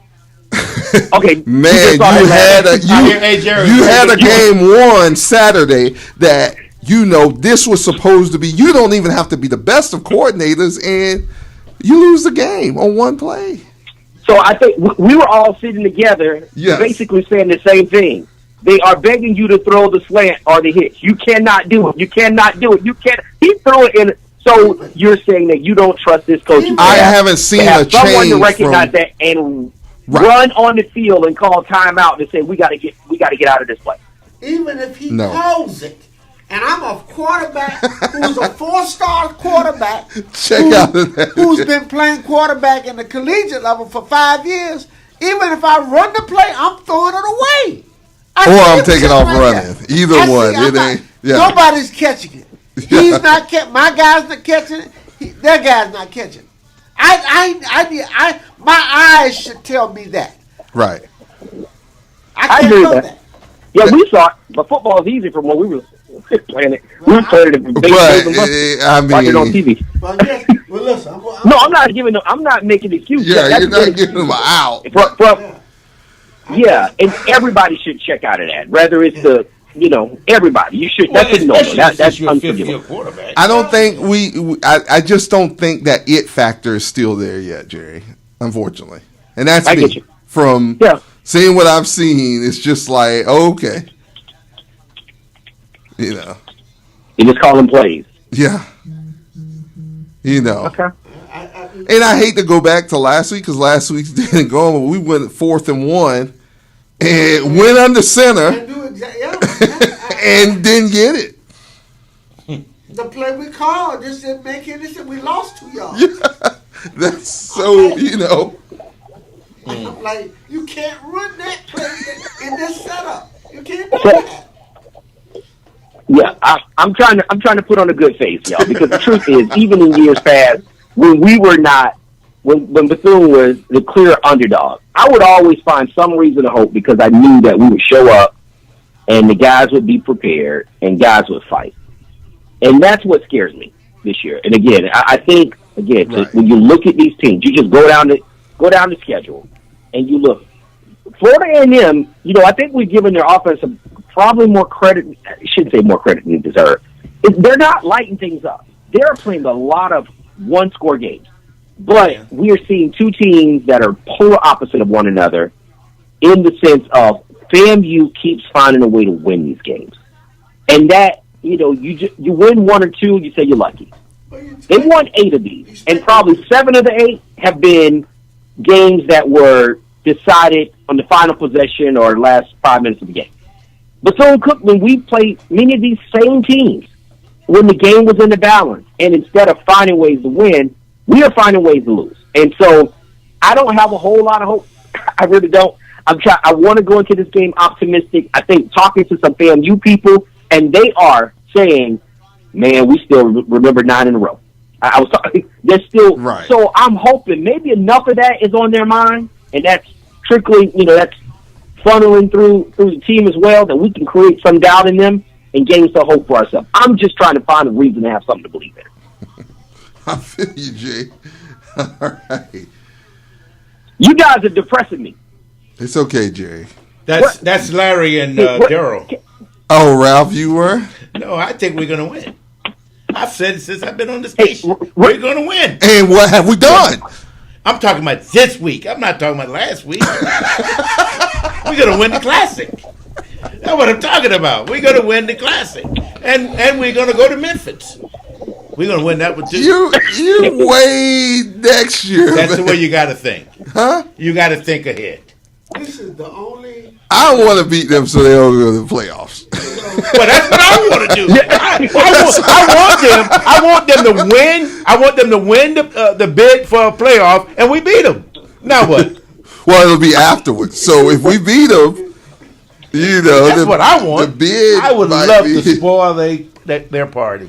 Well, you guys, when I go home on Thursday night and I wake up on Friday, I don't drink, but in the morning I feel like I've had a shot of tequila or something. I don't know what it is. You guys just keep me up at night. When I wake up, I have a hangover on Friday morning. Just think about us when we're traveling back on Saturdays or Sundays. That's what you need to think about. Come wipe our tears. Well, come drink with us. Closing words, guys. Closing words, Ralph. Well, I'm very optimistic that we're going to pull an upset, and I'm just hoping the BC faithful come to the game and support the players. We really need your support. Regardless of how mad you might be at the administration, we need the money. So please come to the game and support our players. And we're going to win this game going away. There's still tickets available. So Plenty of tickets still got available. time. So if you were sort of like on the fence, get off the fence, come to the game. That's all I got to say. And if you need a ride, there's a bus leaving Home Depot here in Daytona, 10:30 a.m. Saturday morning.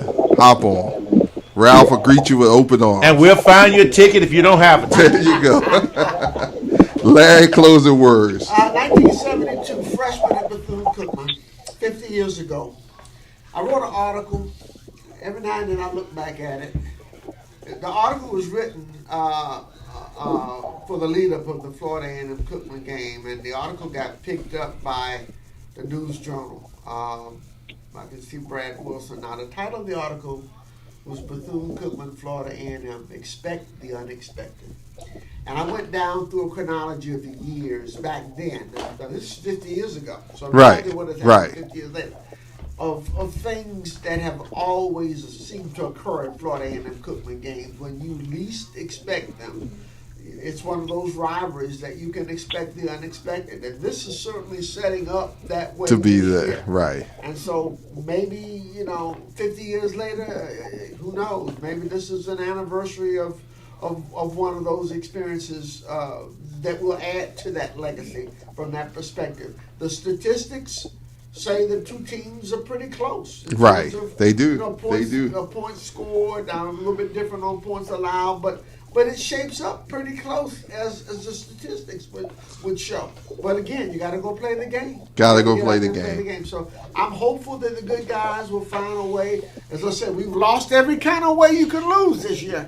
It would be a fitting and most apropos way to win a football game this year. The big game, the biggest game of the year, to find a way to pull this one out. And hopefully the good guys will be able to do that. Definitely so. Jerry, closing words. Sure. All that stuff y'all heard me say earlier, trying to build up some hope, I don't really have it. I really don't. Yeah, and it's just, look, anything can happen in a rivalry game, but this team has not shown any fight all year. They've dealt with adversity all year. They've had to overcome things off the field. I want to see that translated on the field. But we've not seen that as of yet. And again, they're playing against a team who's been the exact opposite. So I'm hoping that the game stay close and see what happens in the fourth quarter. But this one could get really, really ugly. Definitely. Prove me wrong, Wildcats. Prove me wrong. But my head is overriding my heart. And this one, we're going to have to pull one out the hat to get away in this one. Definitely so. Want to say happy Thanksgiving. We can head to all the Wildcats. We will not be on the Hell Wildcats X's and O's show next Thursday night, but we will have our season finale on December 1st at 8 p.m. So tune in December 1st at 8 p.m. here on Joy 106.3 FM. We hope you have a happy Thanksgiving. We look forward to seeing you over at Camping World Stadium, 2:30 p.m. kickoff, where our Wildcats take on the Rattlers. For my co-host, Mr. Ralph Smith, Mr. Larry Wesley, and Mr. Jerry Bell, I'm Darold Williams. Hail Wildcats. Let's go, Cat.